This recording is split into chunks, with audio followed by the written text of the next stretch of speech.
प्रधानमंत्री किसान योजना नुआ लिस्ट आसला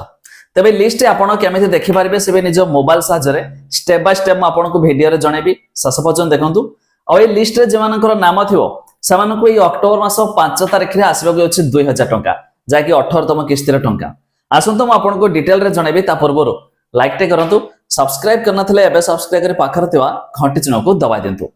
फास्ट ऑफ ऑल जानतु यार जो वेबसाइट रही pmkisan.gov.in यार वेबसाइट विजिट करेंगे ऊपर ही देखो नोटिफिकेशन आस सारा कि 18तम किस्तिर टंका जो अक्टोबर मास 5 तारिख में आपण मानक मिलवाक जाऊँगी जाणी रखु EKYC करवा रही कंपलसरी जो मैंने EKYC करदे टेंशन नहीं जो मैंने नुआ नुआ अप्लाई कर EKYC करने को पड़ो जहाँफल सरकार जो टंका पठेबे ना आपण अकाउंट रे जमा हेबनी। एबे देखंतु केमिति देखिबे फास्ट पोर्टल विजिट क्लब रो सबठार तळको स्क्रॉल करके पळे आसीबे आपनको मिल जिवो बेनिफिशियरी लिस्ट बस तार ऊपर क्लिक करंतु। एबे आपनको सामने रे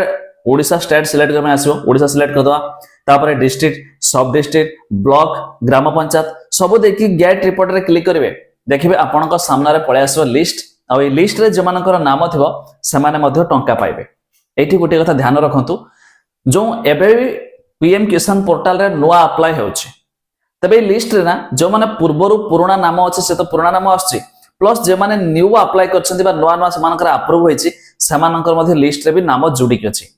जा पर वीडियो देखिया पर बहुत सारा लोक कहबे काई लिस्ट तो नाही सब तो से पुराना तनु कर नुआ पुराना मिसी के अछि आपण जबे भी देखुछन्ती निहाती पर देखि दे भलसे तबे जो माने नुआ अप्लाई करूछन्ती समानकर अप्रूव हेबा पर लिस्ट रे मध्ये नाम आसी अछि। एबे भी टाइम अछि पोर्टल मध्ये चालू अछि आपण चाहले जे कोन से जनसेवा केंद्र हो कि मो सेवा केंद्र को जाई पीएम किसान योजना अप्लाई करि पारिबे जापर एथिरे कोन वर्ष को 3टी किस्त रे प्रति 4 मासर थरे आसुचे 2000 टंका माने वर्ष को आपण 6000 टंका पूरा संपूर्ण मागणा रे भी पाई पारिबे तनो निहाती भाबरे आपण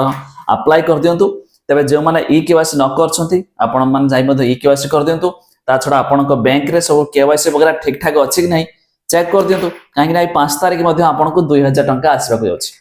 तबे आपण भी वेबसाइट विजिट करिया पे हेले लिंक दे दी मु डिस्क्रिप्शन ले जाय मध्ये चेक कर देबे।